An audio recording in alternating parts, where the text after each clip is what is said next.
Think RV life is all glamorous and Instagram perfect every day? No, it is not. We get a ton of emails and comments from you asking us questions about that very non-glamorous side of RV life.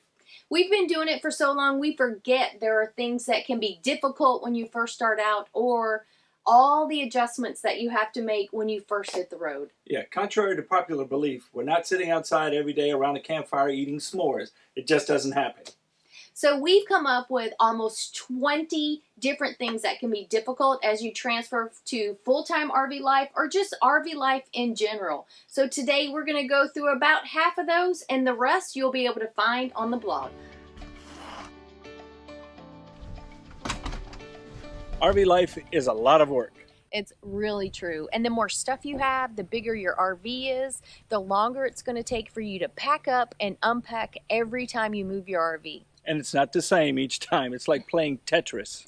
I know, you get more things in, some things go out, and so you're always in a constant state of shuffle and moving things around and packing up and unpacking. One of our more recent acquisitions is all of our dive gear. Now, to get that to fit in this RV, we really had to do some juggling and some purging. So we ended up removing 2 sets of sheets for the bed. We had actually 4 sets because we have 2 beds. So now we've decided our spare sheets will also be our guest room sheets. We also ditched our guest towels. So now if we have guests, they have to use our beach towels. And of course, a few other things went by the wayside. And now we have plenty of room for the dive gear. Believe it or not, you're going to want to get away from each other every now and then, just like that. After working for 40 hours a week, being separated most of the time except for night and weekends, when you guys are stuck together like this in a tiny space for 24/7, a break every now and then will be well needed. That's right. You can go to the back of the RV and close the door, but you're really still in the same room. That thin door is not going to give you any kind of separation or peace and quiet if that's what you're looking for. Something as simple as a walk around the neighborhood or the campground, going to the grocery store, going to a coffee shop by yourself might be all you need to get your me time, so that way when you get back together, you're actually better together. I love her. One of the biggest things people don't realize is how much RVing can actually cost. Yes, it can be really expensive in the beginning, especially with a lot of the startup costs. And then you have to take in fuel costs and campground costs and a lot of the things people don't usually think about that they're going to have to spend money on once they RV. Now, the good thing is you can spend as little or as much as you want in this lifestyle, but you are going to have to kind of find your way and your middle ground. We've put together 3 years of our travel expenses, and if you're interested in what it costs us to RV, head on over to todayissomeday.net. And of course, the links will be below. Not all campgrounds, unlike the one we're in now, are glamorous.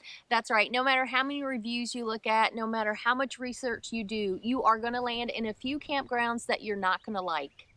Yeah, and if it has RV resort in their name, not all of them are a resort just because they have a pool. So just remember, when you hit a campground, you're not buying your site, you're only renting it for a few days, a few weeks maybe. So just kind of roll with the punches and know the next campground will probably be better. Yeah, and PSA, your house has wheels. If you don't like it, keep moving. You're going to constantly monitor your tank levels and your power consumption. Doesn't matter if you're plugged in or boondocking, you will check those probably 5 to 10 times a day. RV trip planning will take much longer than you expect it will.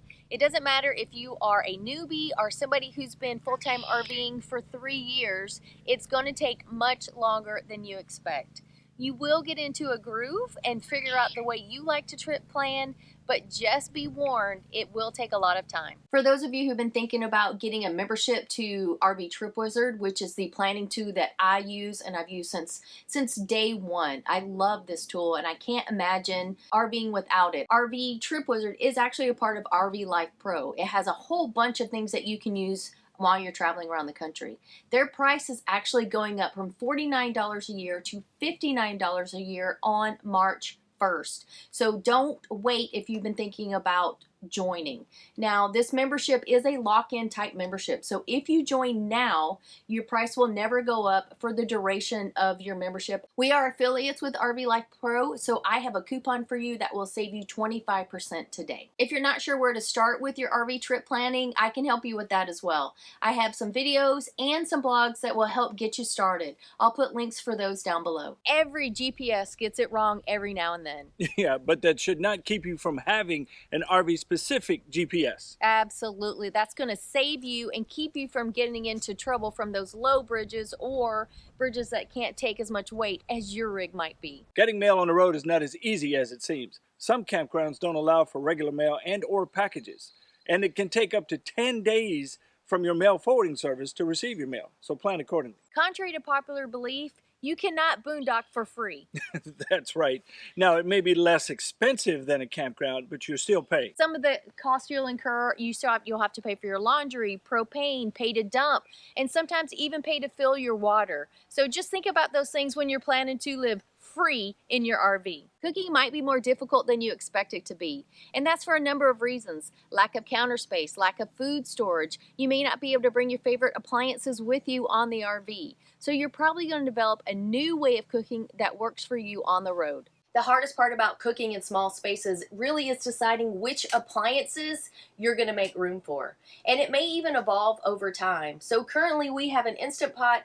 We recently acquired this air fryer, and we have our convection oven. I hate using the convection oven. It takes too long to heat up, too long to cool down, and it's just a pain. So it's not my favorite, which is why we invested in the air fryer.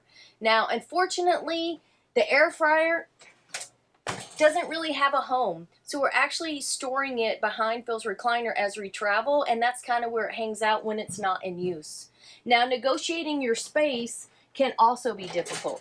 Once I have the cutting board here, my whole counter is practically gone. And when I'm cooking here, it eats up all the space too. So it's really difficult to do more than one task at a time. We hope this gives you a little insight into the not so glamorous side of the RV lifestyle. That's right. And we would love to hear some of the things that you had to deal with when you first started RVing.